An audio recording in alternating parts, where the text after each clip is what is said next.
54-ാമത്തെ പേജിൽ നേരത്തെ നാം പറഞ്ഞ വിഷയത്തെ അബൂശാമ റഹിമഹുല്ല വിവരിക്കുന്നു. അഥവാ ജനങ്ങൾക്ക് തെറ്റായ ധാരണ ഉണ്ടാകുമെന്ന് ഭയന്നുകൊണ്ട് അബൂബക്കർ സിദ്ദീഖ് റളിയല്ലാഹു അൻഹും ഉമർ റളിയല്ലാഹു അൻഹും ഇബ്നു അബ്ബാസ് റളിയല്ലാഹു അൻഹും തുടങ്ങിയ മഹാന്മാരായ സഹാബി പ്രമുഖർ വളരെ പുണ്യമേറിയ ഉളുഹിയത്ത് അറുക്കുന്നത് പോലും നിർത്തിവെച്ച വിവരം ഉദ്ധരിച്ചതിന് ശേഷം അബൂശാമ റഹിമഹുല്ല തുടരുന്നു. കാല അബൂബക്കർ, ബഹുമാനപ്പെട്ട തർത്തൂശി ഇമാമു പറഞ്ഞു, ഉന്നുറു, ഓ ചിന്താശേഷിയുള്ള വ്യക്തികളെ നിങ്ങളൊന്ന് ചിന്തിച്ചു നോക്കുക. റഹിമക്കുമുല്ലാഹു, അള്ളാഹു നിങ്ങൾക്ക് കാരുണ്യം ചെയ്യട്ടെ. ഫൈനലി അഹ്ലിൽ ഇസ്ലാമി ഖൗലൈനി ഫിൽ ഉളുഹിയത്തി, മുസ്ലിമീങ്ങൾക്ക് ഉളുഹിയത്ത് സംബന്ധമായ 2 അഭിപ്രായങ്ങളാണ് ആകെ ഉള്ളത്. അഹദുഹുമ സുന്നത്തുൻ, അതിൽ ഒന്ന് ഉളുഹിയത്ത് സുന്നത്താണ് എന്ന അഭിപ്രായമാണ്. വസാനി, രണ്ടാമത്തെ അഭിപ്രായം വാജിബത്തുൻ, ഉളുഹിയത്ത് വ്യവസ്ഥകൾക്ക് വിധേയമായി നിർബന്ധമായ ഒരു കാര്യമാണ് എന്നതാണ്. ഇത് ഈ 2 അഭിപ്രായമല്ലാതെ ഉളുഹിയത്ത് കറാഹത്താണെന്നോ ഹറാമാണെന്നോ ഖിലാഫുൽ ഔലയാണെന്നോ ഒരഭിപ്രായവും ലോകത്ത് മുസ്ലിമീങ്ങളിൽ ഒരാൾക്കും ഇല്ല. പിന്നെയോ സുമ്മഖ്തഹമത്തി സഹാബത്തു തർക്ക സുന്നത്തി, ഏറ്റവും ചുരുങ്ങിയത് സുന്നത്താണ് എന്ന് അഭിപ്രായം വെച്ചാൽ പോലും ഈ സുന്നത്തായ കാര്യം ഒഴിവാക്കുന്നതിന് വേണ്ടി സഹാബത്തുൽ കിറാം തയ്യാറായി.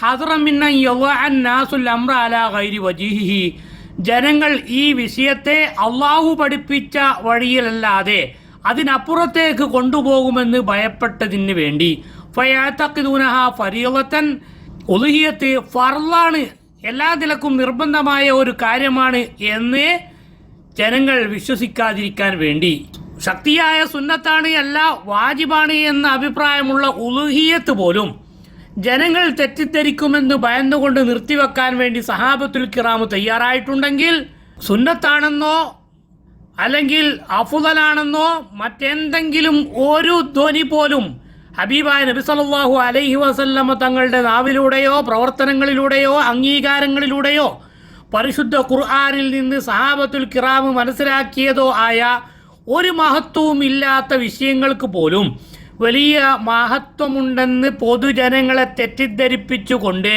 ഇന്ന് ലോകത്ത് പല വിഷയങ്ങളെയും കൊണ്ടാടുകയും അത് ദീനിൻ്റെ ഷിആറാണെന്ന് യാതൊരു ലജ്ജയും ഇല്ലാതെ ജനങ്ങളുടെ മുമ്പിൽ പറയാൻ കുഞ്ഞാടുകളെ പഠിപ്പിച്ച് വിടുകയും ചെയ്യുന്ന ഈ പണ്ഡിത വേഷധാരികൾക്ക് ഈ മഹാന്മാരായ സഹാബത്തുൽ കിറാം അബൂബക്കർ സിദ്ദീഖ് റളിയല്ലാഹു അൻഹും ഉമർ റളിയല്ലാഹു അൻഹും ഇബ്നു അബ്ബാസ് റളിയല്ലാഹു അൻഹും തുടങ്ങിയ മഹാന്മാർ പഠിപ്പിച്ച ദീനുൽ ഇസ്ലാമുമായി എന്തെങ്കിലും ഒരു ബന്ധം ഇവർക്കുണ്ടോ എന്ന് പരലോകത്തെക്കുറിച്ച് ചിന്തയുള്ള മഹ്ശറയിൽ വിശ്വാസമുള്ള മുഅ്മിനീങ്ങൾ നെഞ്ഞത്ത് കൈവച്ചൊന്ന് ആലോചിച്ചു നോക്കുക.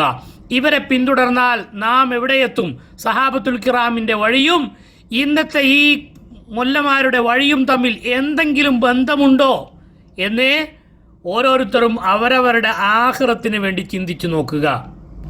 അതോടൊപ്പം ഇത്ര ഗൗരവമായി ബിദ്അത്തിനെതിരെ സംസാരിച്ച മഹാനായ അബൂശാമ റഹിമഹുല്ലാഹുവിൻ്റെ ഉദ്ധരണികളെ വളച്ചൊടിച്ച് സമൂഹത്തെ തെറ്റിദ്ധരിപ്പിച്ചുകൊണ്ട് ജനങ്ങൾക്ക് തെറ്റായ സന്ദേശങ്ങൾ നൽകാൻ വേണ്ടിയാണ് പലരും ശ്രമിച്ചിട്ടുള്ളത് എന്നതും ദീനീ വിഷയങ്ങളെക്കുറിച്ച് വിവരമില്ലാത്ത സാധാരണക്കാരായ ആളുകളെ കബളിപ്പിച്ചും തെറ്റിദ്ധരിപ്പിച്ചും തമ്മിലടിപ്പിച്ചും അധ്വാനിക്കാതെ ആഡംബര ജീവിതം നയിക്കാൻ വേണ്ടി മാത്രം പണ്ഡിതന്മാരുടെ ഉദ്ധരണികളെ വളച്ചൊടിച്ചും ദുർവ്യാഖ്യാനം ചെയ്തും ജീവിക്കുന്ന പണ്ഡിത വേഷധാരികളായ പുരോഹിതന്മാരുടെ നിജസ്ഥിതി സാധാരണക്കാരായ ആളുകൾ മനസ്സിലാക്കി അവരവരുടെ ആഖിറം രക്ഷപ്പെടുത്തുക.